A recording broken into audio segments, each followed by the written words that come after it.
मुरबाड तालुक्यातील धानिवली येथील टेक्नोक्राफ्ट कंपनीतील कामगारांचा न्यायासाठीचा संघर्ष अद्याप सुरूच असून गेल्या 6 महिन्यांपासून कामगार विविध आंदोलनांच्या माध्यमातून आपल्या हक्कांसाठी लढा देत आहेत.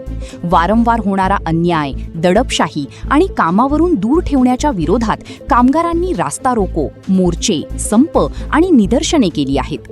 स्थानिक आमदार किसन कथोरे यांच्या माध्यमातून कामगार मंत्री आकाश फुंडकर यांच्या उपस्थितीत मंत्रालयात झालेल्या बैठकीत सर्व कामगारांना पुन्हा कामावर घेण्याचे निर्देश देण्यात आले होते. मात्र या आदेशानंतरही कंपनी प्रशासनाने सकारात्मक भूमिका घेतली नसल्याचा आरोप कामगारांनी केला आहे. कंपनीच्या आडमुठ्या धोरणामुळे आजही अनेक कामगार टेक्नोक्राफ्ट कंपनीच्या गेटबाहेर न्यायाच्या प्रतीक्षेत उभे आहेत.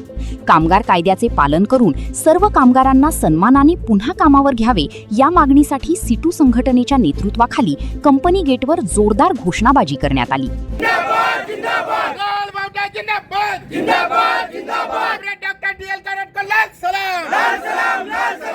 यावेळी सिटू संघटनेचे राष्ट्रीय उपाध्यक्ष DL कराड, आमदार किसन कथोरे, देवीदास आडोळे, विजय विशे, संतोष काकडे, तुकाराम सोनजे आणि संतोष किलकर्णी यांच्या मार्गदर्शनाखाली आंदोलन सुरू असल्याचे सांगण्यात आले.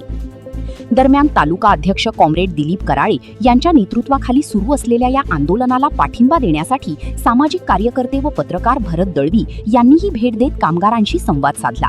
कामगारांचा संयम प्रशासनाने आणि कंपनी व्यवस्थापनाने अधिक काळ पाहू नये, अन्यथा संघर्ष अधिक तीव्र होऊ शकतो असा इशाराही यावेळी देण्यात आला. जोपर्यंत सर्व कामगारांना न्याय मिळत नाही आणि सन्मानाने कामावर घेतले जात नाही तोपर्यंत हा लढा सुरूच राहील अशी ठाम भूमिका कॉम्रेड दिलीप कराळे आणि कॉम्रेड सागर भावार्थी यांनी व्यक्त केली.